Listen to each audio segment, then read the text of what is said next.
Okay, record's on. Yay! Okay. Thank you so much for agreeing to join my interview with design educators. So this is like a part of my assignment for a module called Creative Enterprise. Basically, we are required to do deeper investigation into a field of study in design industry that we're interested in. And I'm really interested in design education. The reason why I want to take a Master of Art is to support that career of being a design lecturer in the future, like you guys, like you or Richard, because I'm just really interested in like teaching since I was in secondary school. So I just think it's a good idea to combine the two things that I'm really passionate about. And also recently, I just finished teaching a course in Hanoi. So I have a course myself. Yeah, I plan out the syllabus and recruit the students, and I teach like a 9-day courses for people who are like new to graphic design, like a introduction to design thinking and graphic design.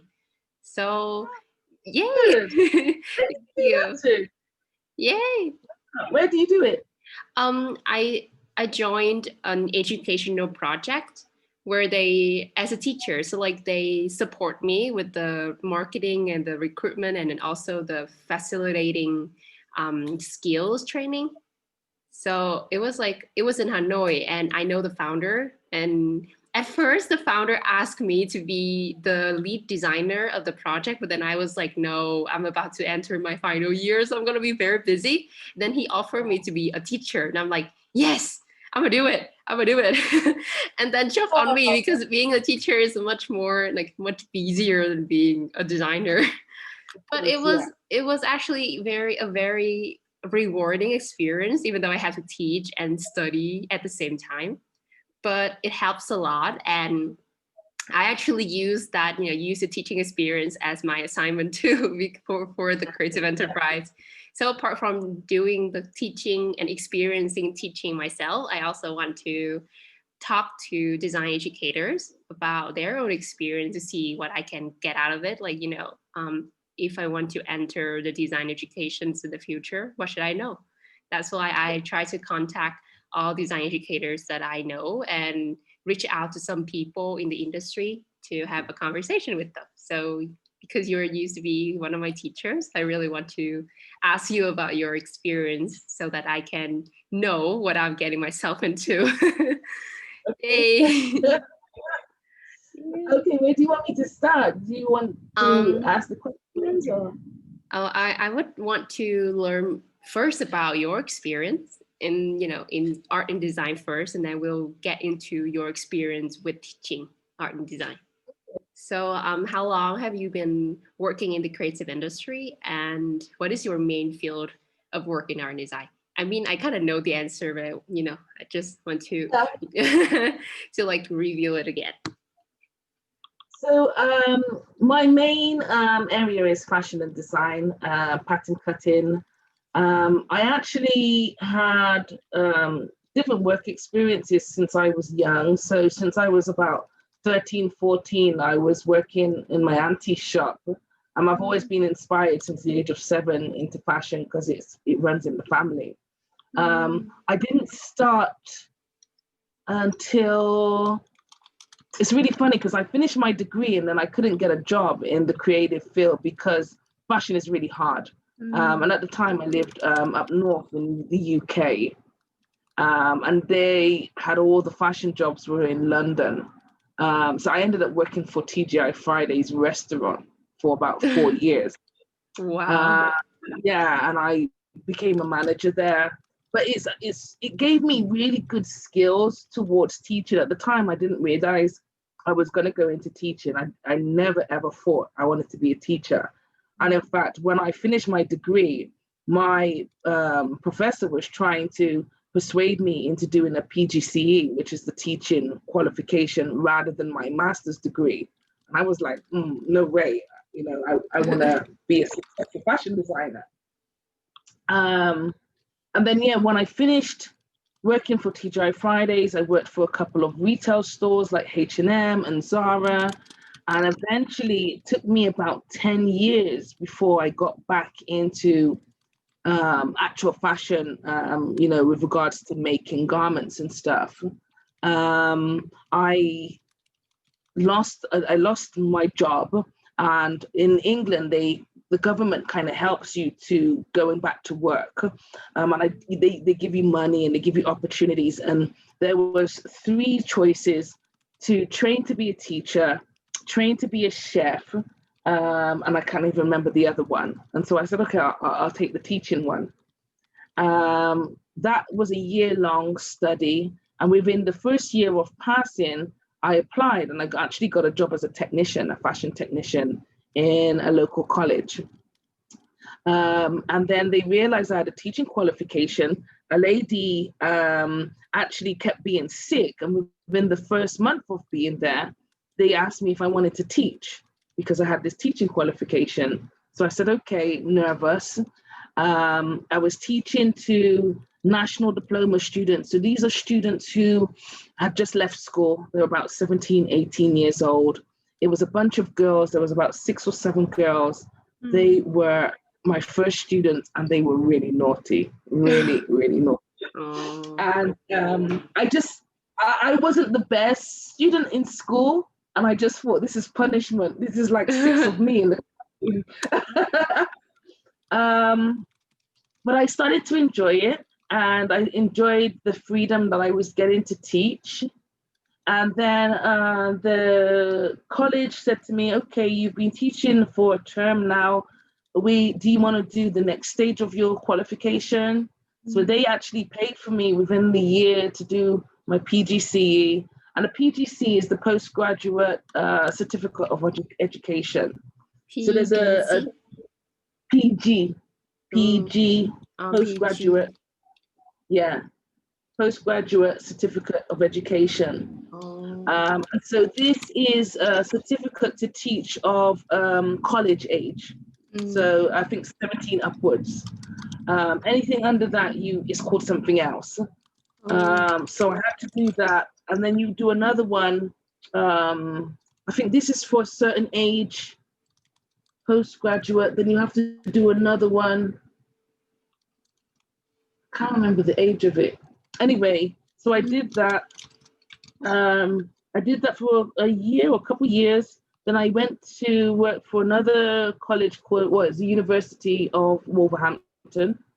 That was Wolverhampton.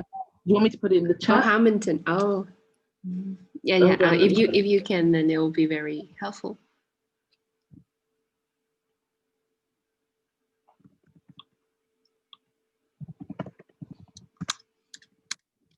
So this is near the West Midlands, the UK. So these were degree students, and I was there as, again, senior technician and just doing some teaching now and again. And they said to me, because you have only got a degree, you need to get a master's degree, and you need to make sure that you're higher than the students that we're teaching. So they paid for me to do my master's degree and for me to do my next level of teaching certificate so that I can teach university students. And like I said, that was 2009. I started my master's degree, and at the same time I started my placement, my work placement, which was started. So I was basically a fashion technician, studying my master's degree, doing some part-time teaching work while I was there, and doing a student placement at the same time. Whoa. Wow. Yeah, but luckily it's all in the same field. So I was able to use my master's degree to do the student placement, and then implement anything that I was teaching into my master's degree, and so on. So then I was there for 2 years. In 2011, I moved to another place called Nottingham. I put that in. And I became a program leader there. And again, University of Nottingham? No, this one was called New College. what college, I don't know. And this was affiliated with, I'll just put it all there. Trent, Nottingham Trent University.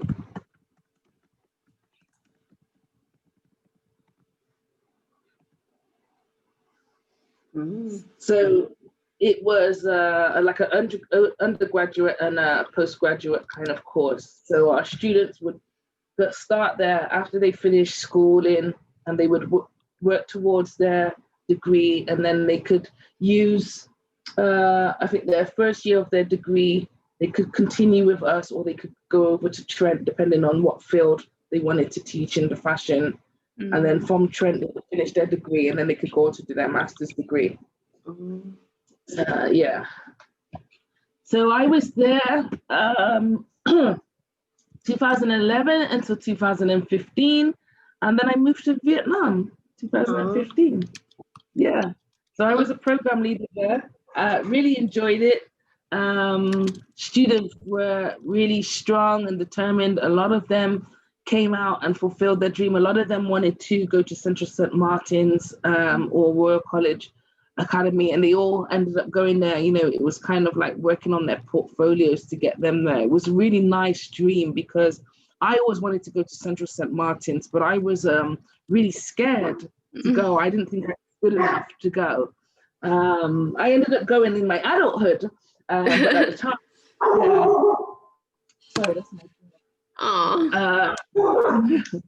so yes, then 2015, I moved to Vietnam. I worked for the London College of Fashion, Hanoi. I was then teaching the similar kind of age groups. In fact, there was no difference. Everybody says, oh, what's the difference between teaching like British children and Vietnamese children? There's no difference apart from the language. You know, you're going to really strong ones, you're going to get the lazy ones, you're going to get the ones that don't believe in themselves. You become, as a teacher, you become a mentor, you become a parent, you become a friend. It's really hard to try not to associate. For me anyway, I don't know about any other teachers. Sorry, just bear with me. I've got to just answer my door. Okay.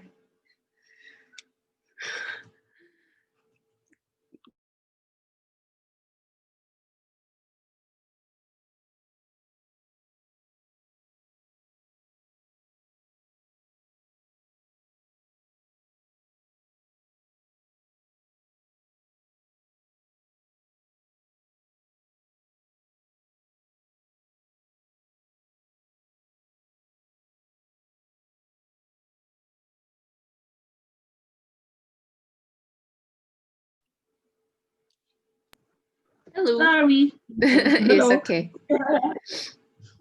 Yeah. So yeah, becoming a teacher is more than the classroom. You know, there's some people that can switch off, and once they've left the building, that's it. They don't really, associate themselves with their students. For me, I want to do really well, for my students to do really well. And when I was at school, I never had encouraging teachers. When I was going to college, I had one or two. The memorable ones are the ones that really help you out, or the worst ones. And I don't want to be a worse one. I don't want to make someone's life hell because I have authority. A lot of teachers, especially when they've been teaching for so long, they just use it as their authority. You know, I'm the teacher, you listen to me, shout at them, tell them, that their work is shit, go and do it again. Like, you don't need to use that kind of language. You don't need to. People are human beings, I try and teach how I like to be taught, and I teach in different ways. If a student's telling me they don't understand, then I try and find another approach to teaching. And I started to fall in love with teaching. It's really funny, someone that, oh, I don't want to teach, to like, I really love it. Like, I'm really glad that somehow I'm like spiritual, and I think somehow I was guided onto that path, and I'm really glad that I took that path. So in a way, it's like teaching kind of choose you, huh? Yeah, exactly that. So after Vietnam, as you know, last year, 2019, I left Vietnam and moved to America, which was another one of my big dreams. Like, I have a lot of dreams and goals, and I tick them along the way and make more. I never get to the end of the dream and think there's no more. I always like have another bunch of lists more. You know, my main intention is to go and work for Parsons School, which I'll type that in. It's the biggest fashion school in New York. Parsons. That's where I want to end up. So that's my next goal, is to end up in New York teaching at Parsons. Wow. Yeah. Okay. All best luck for that. Thank you. Yay. So that's it for me. Wow. That is a very, very interesting way, you know, like interesting journey of you becoming a teacher, of like at first not teaching, not for me, but then gradually become really interested in teaching. Yeah. The same thing happened with Richard, actually. And I think with Richard, because he told me about his story of also of graduating from school, not thinking of becoming a teacher, his family not believing he's going to become a teacher because he's had a stutter, you know. And he told me that his mom was like, no, you cannot be a teacher. And then he just... One of the reasons why me and Rich get on so well, because there's so much similarities in between us, you know, with the different backgrounds. I mean, my parents never told me not to. They always encouraged me to. But, you know, that's one of the reasons why me and Rich became really good friends. Aww. Me and Richard sound so fun. So how did you guys know each other? Oh, the London College of Fashion Art. Yeah, right? London College. He used to teach there. He used to teach there. Now I remember. But he left, and then he left. I think I left in the December. I can't remember if he left.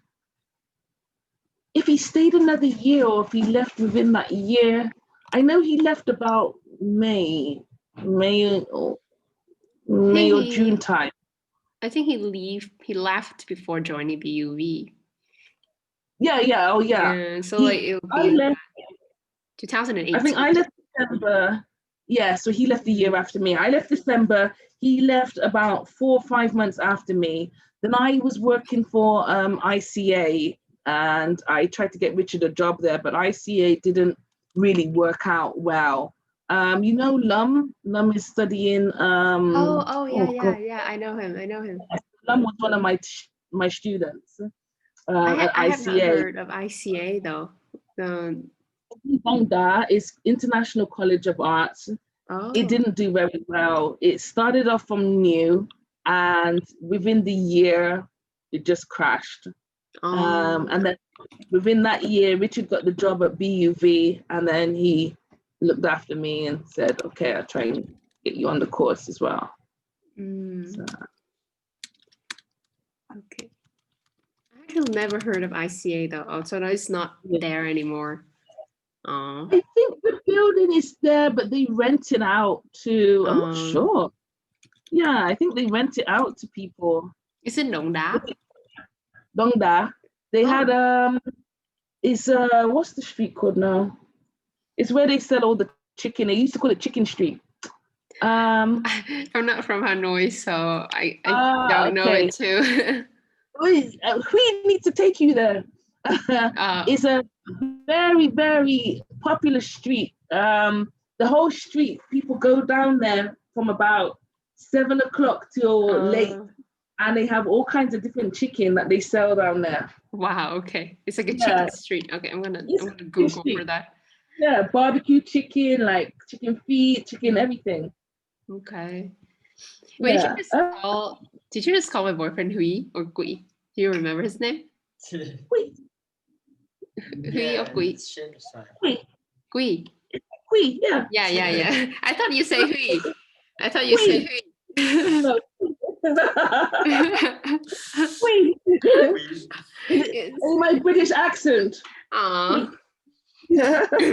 That's why the first year or first term, Richard always called him Q instead of Quỷ, Oh, because Q, it yeah, sounds yeah, very similar to Hui, the other yes, guy name.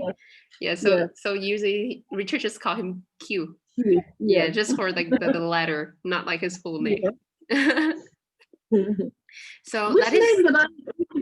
There was somebody that I always used to get wrong, but I can't remember. I don't think it was your group. I think it was the group before with Chi in. oh, Key is a group after.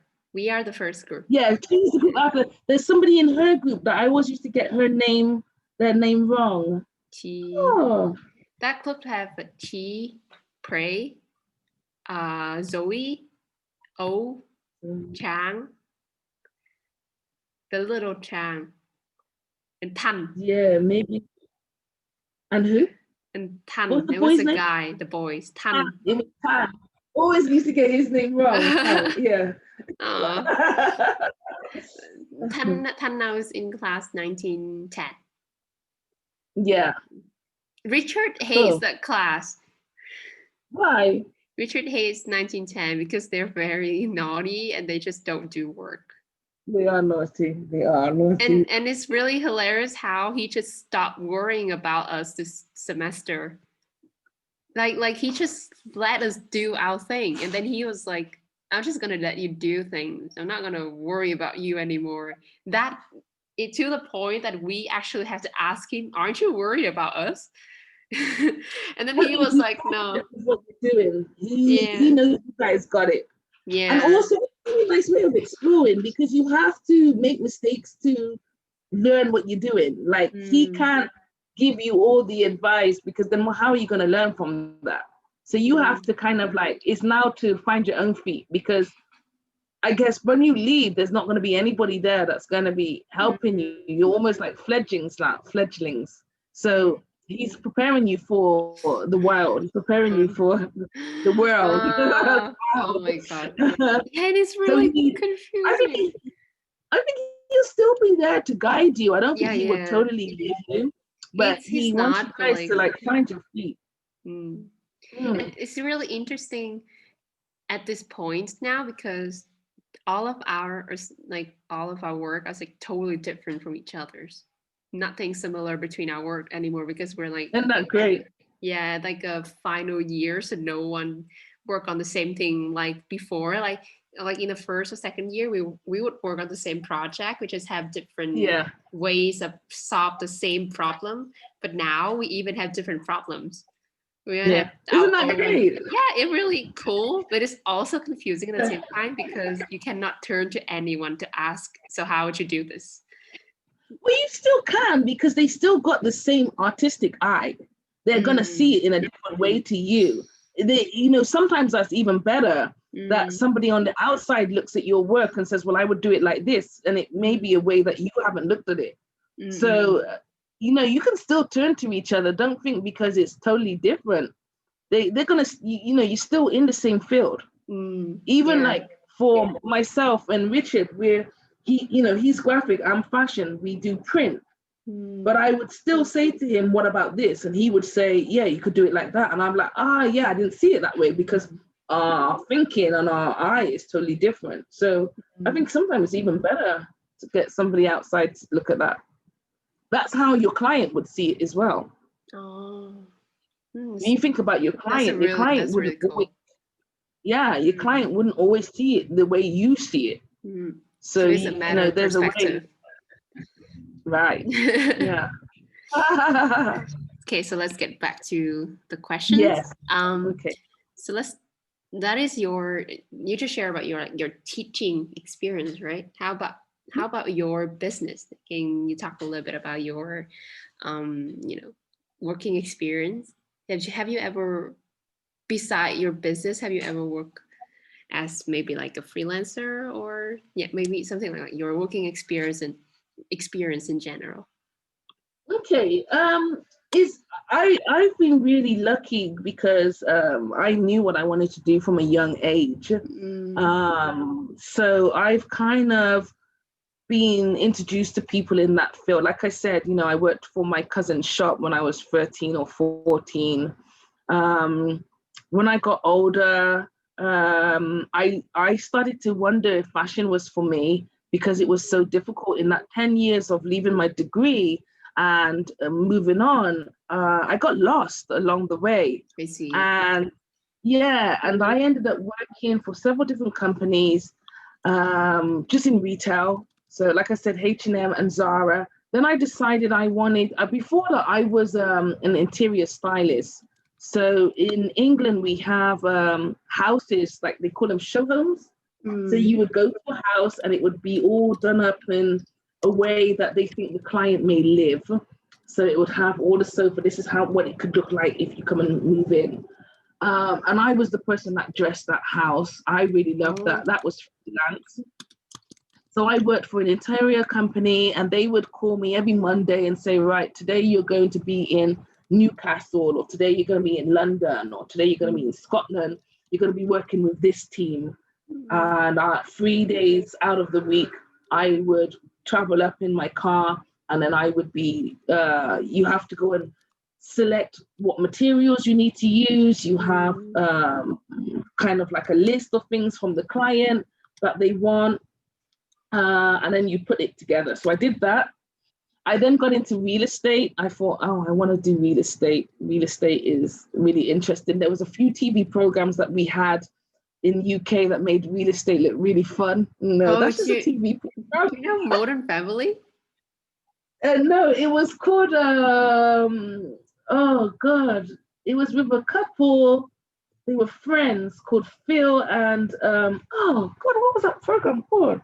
There was this, I just finished a series called Modern Family, and there was a character in that movie called Phil Dunphy, and he's also a real estate agent. So it was really, a realtor.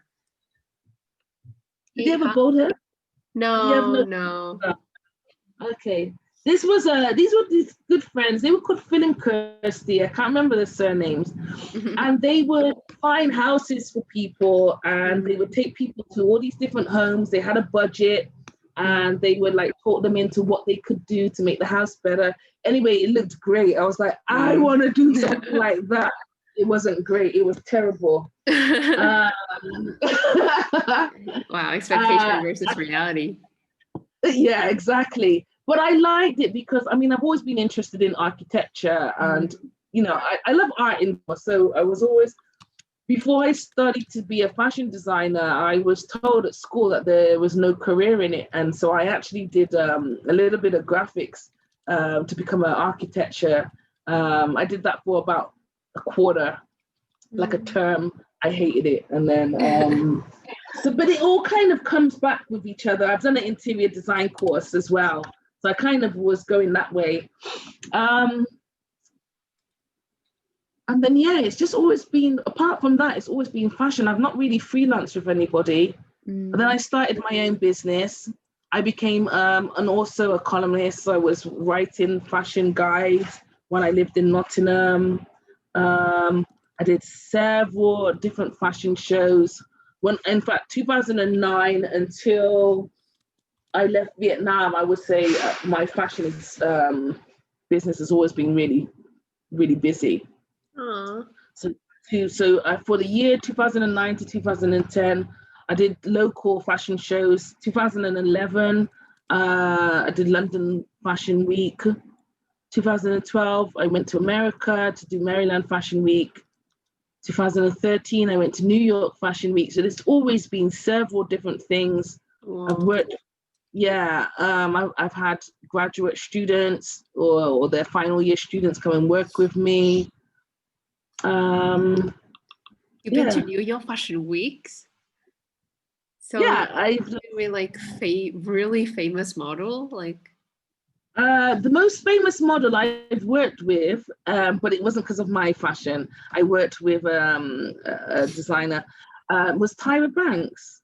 Really? So when I was 19 years old, I did work placement with a lady. Let me write her in the chat. It's a fashion designer called Bella Freud, and it's actually Sigmund Freud's granddaughter. Oh. Why can I not spell her name? Freud. Oh. Bella Freud. So I went to work with her in London. My friend went there first and then got me a placement. And I did a placement with her. She did London Fashion Week, and Tyra Banks was still like in her prime as a model. And I got to dress. Wow. Yeah. Oh my And God. at home in my mom's house somewhere, I've got the photographs. Oh wow. Yes. So, but that was work experience. You know, I didn't get paid for that. I worked for somebody Oh, else. I see. Yeah, but that was really good experience. It is true, and also you can tell, you can brag to people about that. And that is like a Yeah, really cool fact, you know. yeah. Like But yeah, I gotta do that photographs first. But at the time, there was loads of big models that was, you know, models meant really something. Now they don't really mean anything. You know, Naomi Campbell and all those kind of 80s models were really big. Now everybody just knows Tyra Banks for that TV program, you know, Next Top Model. Oh yeah. But actually her working as a model herself, I don't think anybody would really remember. Oh, I see. But yeah, that's also how I know her. Yeah. It's a generation But it thing. could also be that I am not, you know, that interested in fashion, so I did that much research, so I did not know. Yeah. I think the fashion guru might, you know, would be. Well, at least you know her. At least you've heard of her. Yeah. So how do you think your working experience, you know, in the industry, you know, like the real life experience, help you with your teaching? I can relate to the students. The students can relate to me. I think a lot of the time, students in fashion look at teachers as though somebody with knowledge of fashion, but not somebody that's into, you know, engaged in the fashion world, if that makes sense. That they look at us as though, oh yeah, we've gone to college or university and we know what we're talking about, but they don't look at us as involved with fashion. Working at SCAD, most of the professors came from a fashion business. But prior to working at SCAD, people I've worked with, they've not really had any involvement. They've either been a fashion designer and done one or two terms as a teacher, but not really a teacher, or they've been a teacher. And so students are looking at them like, well, what do you know about fashion? You're just a teacher. So with me having that engagement, I have students who are like, okay, you are doing this at the same time, you know what the steps are to become a fashion designer, what the steps are to become successful. And so I can engage with them better. I also bounce off my students. So when they have some ideas, I will be like, you could do it like this, and you could do it like that. And they get excited. Or they'll be telling me their ideas and I'll be like, yes, you know, and so that kind of excitement between us is really great. I love that. There's sometimes I have ideas where I'll say to the student, right, I would do it like this. And then I'll go home and kind of sketch out the ideas and then bring it back and show them this is how you could do it. You know, and a lot of them appreciate that as well. This is also the reason why Richard advised me to have, like, you know, to work in the industry first and then come back as a teacher later, because it's actually also my plan. My plan was not to begin to teach soon, but to maybe teaching at like my 30 something, when I have worked in the industry for like 10 years maybe. Because I just think that, you know, at this age, starting to teach is very scary, because I have this fear that I have not known enough and people will look down at me like, who are you to teach? Kind of like that. You have not got into the industry, you have not been experienced yet, then who are you to tell people what to know? So, and also that's also Richard's idea. Richard told me that being a teacher at like my 20 something would be very challenging, because the student would not look up to me because I'm like just a few years older than them. Not just students, you get staff like that. I mean, I remember when I moved to Nottingham as a program leader, there was all the older teachers. They'd been there for like 18, 20 years. I'd only been teaching like I think about 6 or 7 years at that time. And they were looking down at me And I remember one woman said to me, "I've Googled you." And they had been told that this was my first year of teaching. And I don't know where she got hurt, but they were horrible, really horrible. And for that first 6, 7 months, I actually regretted moving to Nottingham. And then it was only when I got chatting with them, I said, "What makes you think that this is my first year?" And they were like, "Oh, well, that's the rumor." I said, "It's my first year as a program leader. I've been teaching like 6, 7 years." And they were like, "Oh." So I think the teachers can be more horrible than the students. Oh. Oh. But yeah, he's right. You know, it's experience. And you'll start feeling more comfortable and confident within yourself with the more experience. If you can travel around the world, it's even better because you've got a different perspective of what goes on. You know, moving to Vietnam was a real big eye opener for me. So it's allowed me to learn. I've got, you know, the British fashion that I already know. Americanized, we already know because that's the way we learn. But now I've got the East Asian way of learning. And within Southeast Asia, I was able to go to Thailand and Hong Kong and all these other places and have a look at what's going on there.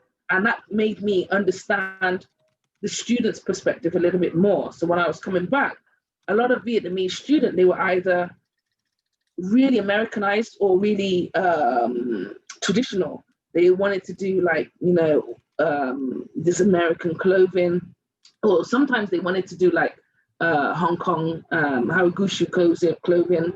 But then they had the traditional, and I was like, well, what is traditional Vietnamese? So it allowed me to understand that, because before I moved to Vietnam, I would never ever know what was traditional. All we knew really was China in England. You know, as a fashion student or even a fashion teacher, if you're not studying, if you're not looking, like researching, if you're not there yourself, you don't really know what to look for. So now it's in my face, you know, and that's, I totally agree with Richard. You need to travel, you need to research, you need to do your own kind of building, and that way you don't regret all your life going to teaching as well. Because there's going to be a stage in your life where you're like, these students are so ungrateful, why do I do it? Yeah, there's some you get a good batch of students and then you get a bad batch of students, and those bad batches makes you like question yourself, like, why am I doing this? Is it me? I come to the end of teaching and you realize, no, it's not me, it's them.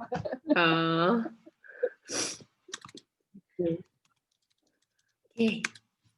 Well, actually, I'm interested in design education, but like I don't have the intention to start teaching right away after graduation. I just want to make it clear. But because the reason why I want to do, I want to do deeper investigation is for this module is to basically, prepare myself for, kind of asking for your experience and the lessons. I talk to teachers, even though I only talk to about like 4 or 5 people, but the background of their teaching experience is very different. Like Richard has been teaching for 20 years and it's being program leader, help building the curriculums and programs.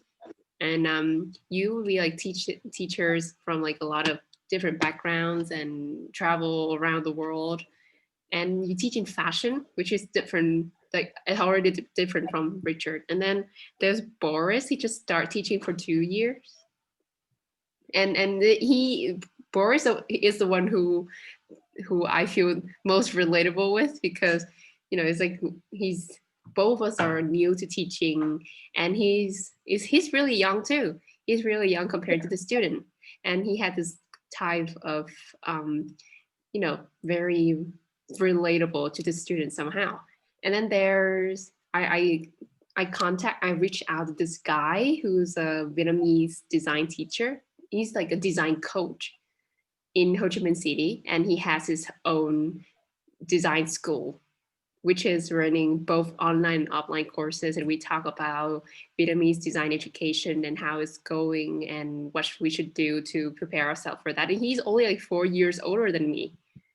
So it's really interesting to see different perspective from different teachers, because they have different backgrounds and with different experience with design education, that helps me realize a lot of things. Like the first thing that I realized is that I'm not going to teach right away.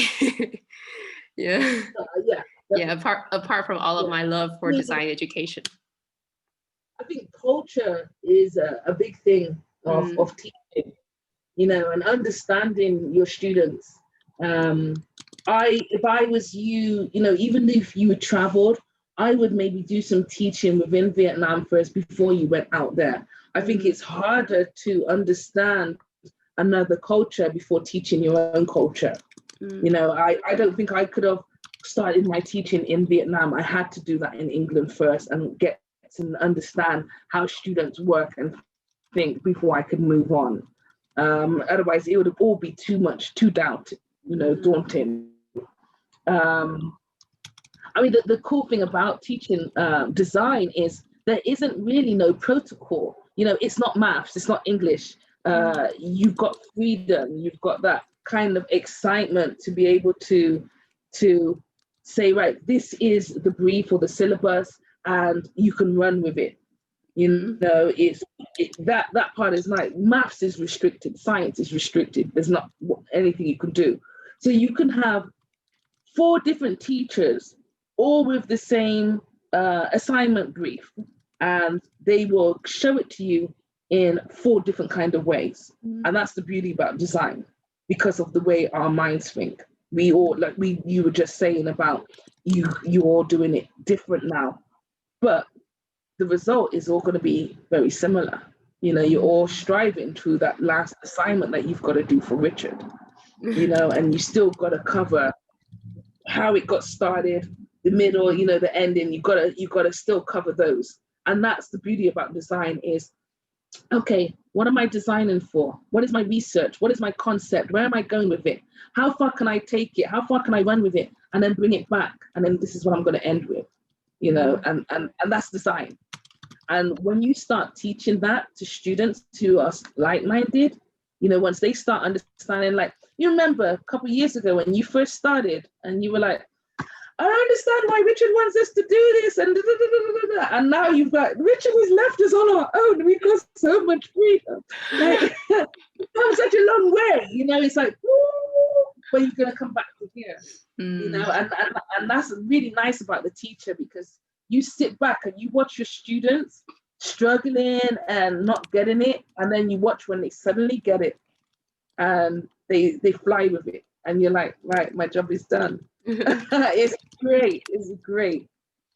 I remember when I had these students when I first started teaching in London College of Fashion, and there was a couple of classes I didn't have with them, so I didn't know their progress. But then I ended up doing their graduation show with them, and they'd come such a long way. But we understood each other's relationship, and they actually signed a petition, and they said, we want Tamara to be our teacher for this graduation show, because we know that she's not going to give us those restrictions. And I didn't. I let them fly with it because we knew how each other worked.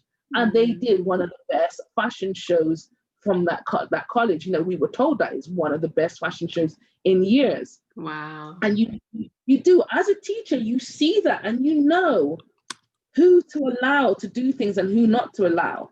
You know, we knew, I know this is being recorded, but when I speak with Richard, we knew, you know, your group of students, you guys were pretty strong. You know, we knew that you guys are going to get to a stage where you got it. Like, you were such a determined student.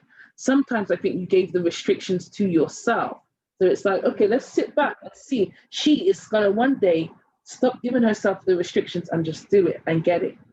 And it's the same with Q and the same with Lay. You know, you guys were playing safe at one stage, like, oh, I'm going to do it like this. And I think that frustrated Richard a few times, because he was like, you know, you're playing it safe. Stop doing the same things. Go and explore it. You're going to... We actually spoke about Q, and we were like, he's a dark horse. Like, he's one to watch. When we first started teaching, we were like... I don't know, there was something in him that we were watching him and we were like, he just gets it. His mind is somewhere else. It's like, he thinks not out of the box, but out of the box, way out of the box. Yeah. You can just watch your students like that, and you guide them slightly into those ways of how they can go with it. You know, if we see them derailing, bring them back up, but you don't want to bring them back up too much that they've got your thoughts. That's one thing. Like, my thoughts is my thoughts. Even though I'm your teacher, I want you to have your own thoughts. I will put a little bit of seasoning in the pot, but you got to bring it to the boil.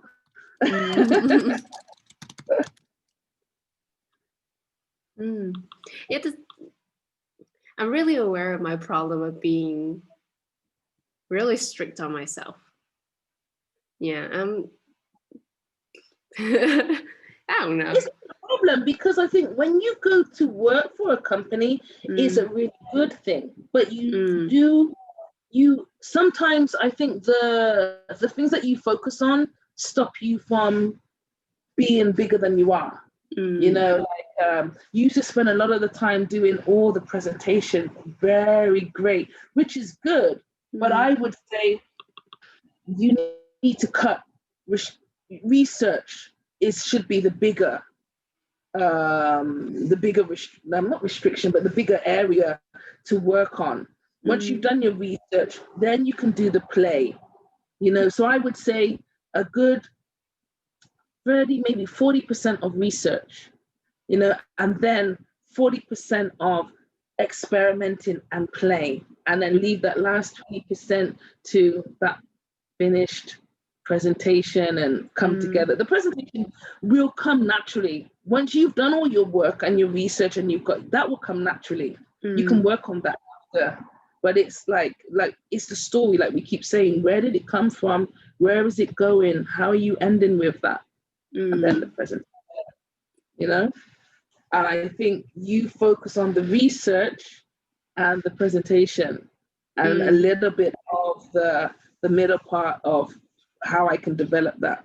And it's not a bad thing, you know, it's just finding that balance. Everybody's got one or the other. For me, I used to hate the research. You know, I would be like, okay, this is the idea I've got, this is the idea I'm going with, and I'm going to do it like this in 5 different colorways and 6 different shapes. And I thought that was what it was about. But it's the research. Research is the important part. You know, I'm giving you a box. How can you develop that box? Well, actually, if you look at how that box is made in 7 different countries, that starts giving you the idea of where you can go with it. You know, it's just as simple as that. Then the presentation comes. And that's what we try and teach our students. Yeah, I think it just the first time I actually saw the problem was last term, but you weren't there last term though, which is really sad. But last term I think I did quite a good job on like balancing between the research and the project. Like I experiment more, but not this term though, because this term is a very research based. Because the purpose of this term is to prepare for next term, which is our final major project and our graduation project, and all the playing and experimenting is for the break. Yeah. So this term, so it's like a 9-month scale project. We have 3 months of this term is for researches and a little bit of experimenting, and then the break is for experimenting, and then the final term is for presentation, like you say. You break down the percentage and it's still the same as like what I'm saying, you know, 40%, 20%. Still going to work out the same. It's just, you're not doing it all in one term. You know, the presentation side of it, especially for the year that you're in, that has to be now, because you're graduate, that has to be spot on. So I would change those percentages again. You know, I would change them to like 40, 30, 30 or whatever. But at the beginning, it's definitely 40, 40, 20. You know, and now coming towards the end, now it's your showing off time. It's the same as my students doing a fashion show. You know, you've had all that 40, 40, 20, but now you got to change it. Now it's about the presentation. Now you understand research. Now you know understand content. Now you've got to. So towards the end, what I just said earlier, that percentages will flip again.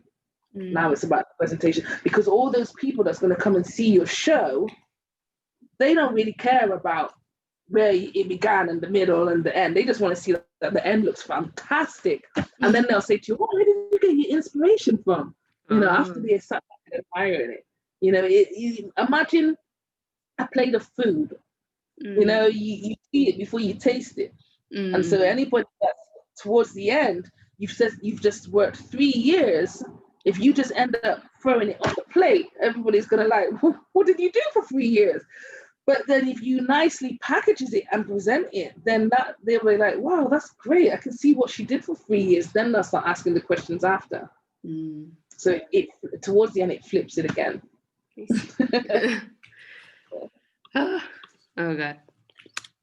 Okay, so because it's quite late for me now, so I'm gonna end with the final questions, which is, you know, do you have any advice for people like me, for people who are also interested in design education and to be teachers in the future? Yeah, my advice would be just think about the age group you want to teach, and think about where you want to teach, and really study that place where you go into. Sometimes, you know, we're overwhelmed with, oh, we're going to go to this new country, or we're going to go to this place, and not really do a background search on it. You know, do your background search on that company. Like I said to you, I wanted to go and work for Parsons, but I've not heard great things about them, how they teach their staff. But their students there are great. So you gotta work on the environment. You know, wherever you want to go and teach, make sure you do your research first, because like BUV totally looked after me. They were great. But some places I went before that, they weren't so great. They made my life a living hell, and that makes you. It makes you question your teaching. It makes you question what you do. You know, not being in the right environment, not having students of the right education and caliber really makes you question yourself. Like, is it me? Am I doing this right? What am I doing wrong? Have I just come, you know, just all these questions. Again, that's another reason why me and Rich got on so well, because we went through that stage together. Like, it's not us, right? It's them. It's not us, it's them. We're both going through this, so it can't be just me. Yeah, and just be true to your heart, you know? Just remember, it's about teaching is also about playing and freedom, you know, in this creative arts anyway. You know, you don't need to be an authority figure. People have authority all through their lives. They don't need to have somebody else restricting them to what they want to do. I'm not saying don't be a pushover. You don't have to be all soft and nice, but you don't have to be like, I'm your teacher and you listen to me. Somebody even like me, that would just make me more rebellious. I'd be like, who the hell are you think you're talking to? Oof. Aw, that's really nice. There's a last term you say, don't be a figure. What is the word before that? Don't be something figure that people have had a lot in their life already. Authority figure. I don't know. I don't know. How do you spell it? You'd have to watch the recording back. I don't know. Okay. Okay. Yeah. Just I don't know. But it was just basically, don't use your authority. That's where what I was getting to. You know, you don't have to shout and be this nasty person because you're a teacher. You know, you can. If somebody doesn't want to work, they don't want to work. And you don't need to raise your voice at them. You just stand back. That's the thing about learning. Learn your students. That's another point of advice as well. I realized that I had judged people a lot until I became a teacher. I would look at somebody and go, oh God, they're rubbish, or they're this, or they're, you know, just you do as a human being though. You just judge people for their first glance. And being a teacher made me realize, not to be so judgmental. I listen, I observe, I get to know my students, I get to know their skills, and that way makes it easier to teach them and to push them in the direction that they need to.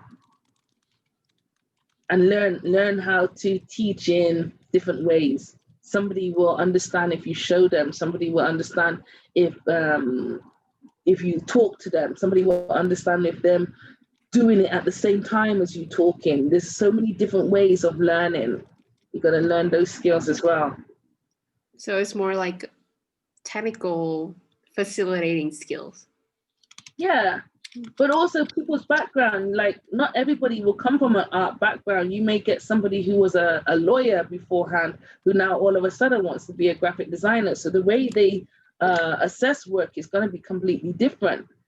So when you're teaching, you have to verbalize. You have to what's the word I'm looking for? Like show.